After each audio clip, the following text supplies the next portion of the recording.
just put the transmission back on the 4G63 and this came in. I'm very excited for this. This is like the cherry on top of our fully built engine.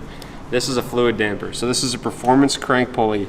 Right now we have the old stock crank pulley on and it works, it does its job, but it's not really doing us any favors. So this guy is going to improve the performance of this engine a lot. It's going to be better, smoother, it's going to make more power. I'm very excited to put one of these on. Every high performance engine should have a Fluidampr. We have one on the Civic. Very excited to throw this on the 4G63 and get this thing back off to the dyno. Wait, so what's the biggest difference between this and what we have? Can you explain that? The thing is crankshafts create a lot of vibration, and so they make a crank pulley. It kind of just has like a little, it's kind of like molded rubber on the outside, on the between two of the plates, so it has a little bit of play to it. If you look over here, you can see it.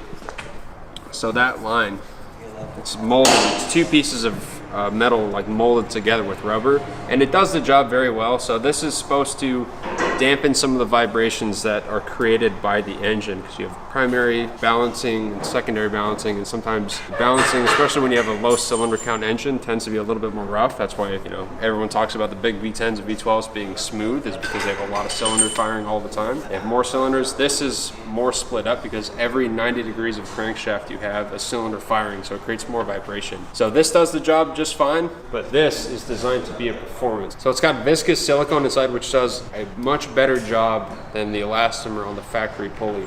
So this pulley is designed to be a performance pulley. This pulley was just designed to be made and used. So this is going to make our engine run a lot smoother. It's going to improve the performance. It's going to reduce pumping losses. Also, the stock pulleys have a tendency not to really like high RPM on a lot of engines. I don't know if the 4G63 is the case with that, but usually putting a Fluidampr on, you can safely run the engine at a higher RPM for longer periods of time and safer. So overall, this thing's just going to be a massive improvement on our 4G63. So let's get this old crusty damper off, put our new Fluidampr on, get this thing back in the car.